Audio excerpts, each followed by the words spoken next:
Hi, Taylor T. Carlson, and once again, it's vinyl time. I went over to a few stores over the course of the last week or so, and as usual, I spent way more money than I should have spent.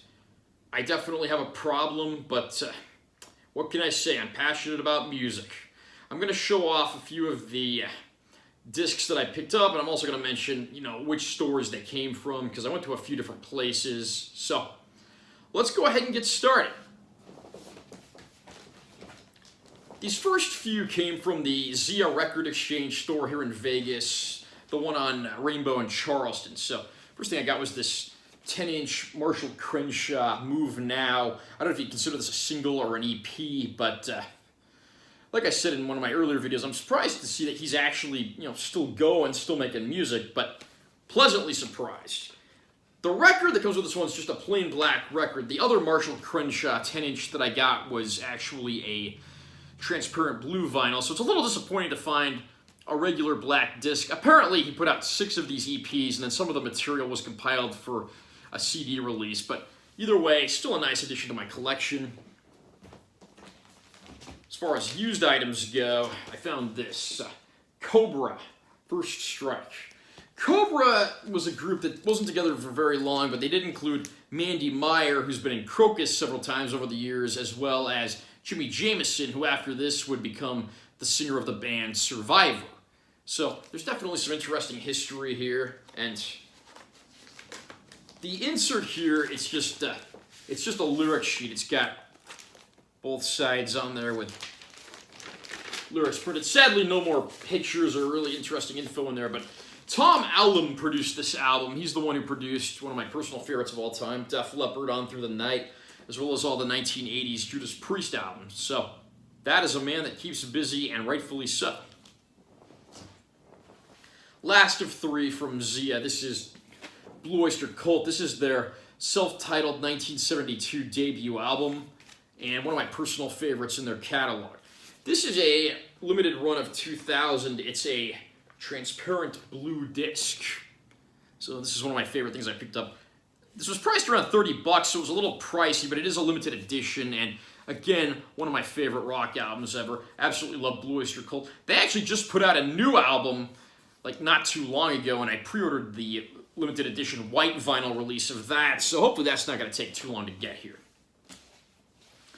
These next few releases I got from the Record City store on East Sahara, where I hadn't been in years, but managed to make some pretty good finds while I was there. First of all, this is Harper's Bazaar, Feelin' Groovy.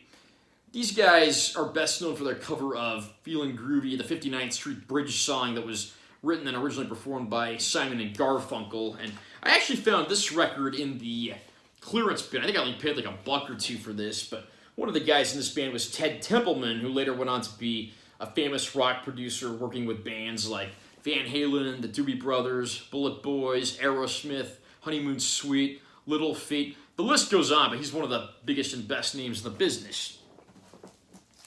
Also found this. This is a 12-inch single of the rock remix of Black and Blue, I'll Be There For You.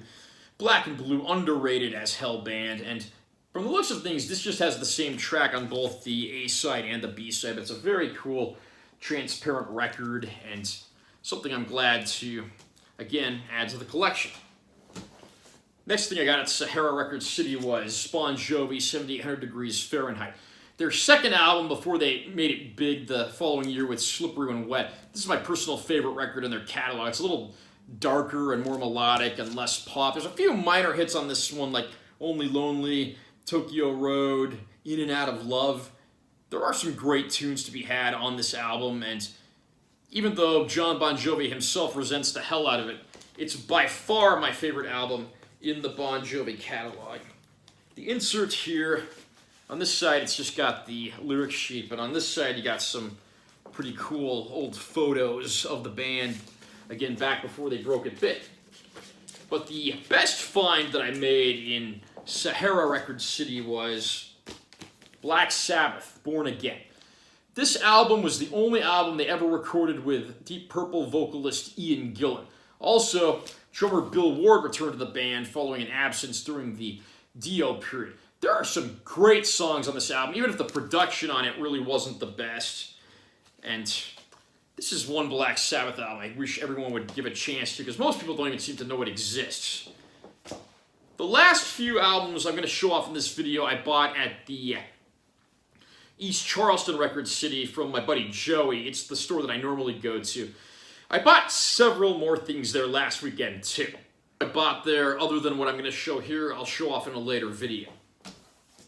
First thing I got here, back to Crocus, One Vice at a Time. Great classic record from these guys featuring the hit song Long Stick Goes Boom, one of my personal favorite cuts. And this didn't have any artwork or lyrics on the sheet, but it came in this black felt case. I mean, you can't really tell from a YouTube video, but this actually feels like felt. It doesn't feel like, paper or plastic or what you usually pack records in. I don't know if this originally came with that or if the previous owner put it in that. Next up is the self-titled 1983 album from Genesis. This is, of course, after they become a trio and mostly abandoned their progressive roots. But you got tracks on here like That's All, Taking It All Too Hard, and my personal favorite, Just a Job to Do. Here's the back cover. And here's the insert. Got lyrics along with a few photos of the band. And going to movie soundtracks. This is the soundtrack from Flashdance.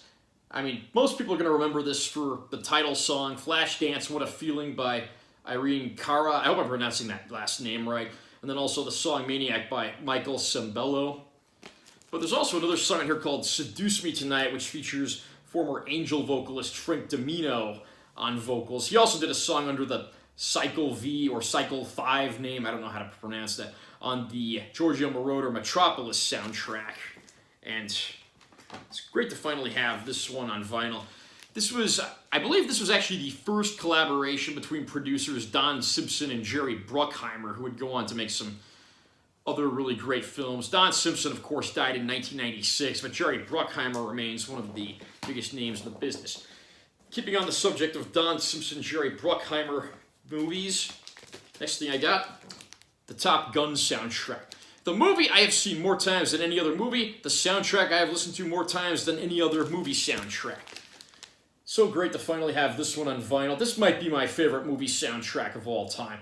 It's mainly known for Kenny Loggins' Danger Zone and, of course, the love theme from Top Gun, Berlin's Take My Breath Away.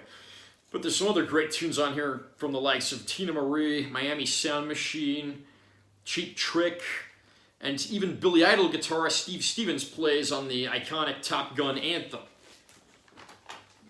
This has the lyrics, of course, and then this side's got the Top Gun logo at the top, and I think this is both production info and, more of the lyrics. The last thing I'm going to show off in this video is the Cars Door to Door.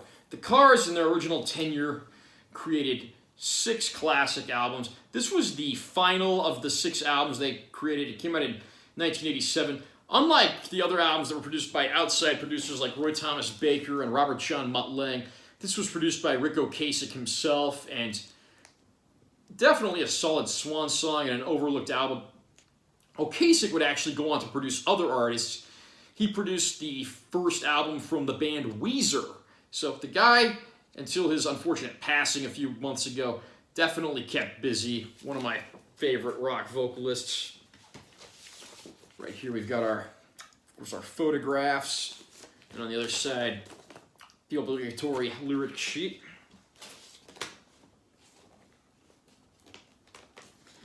And that about does it for this vinyl record haul. Have you picked up any great stuff on vinyl lately? Comment down below and let me know. Also, remember to like this video if you found it helpful or interesting, and subscribe to my channel for more content. Taylor T. Carlson, and I will see you in my next vinyl haul video.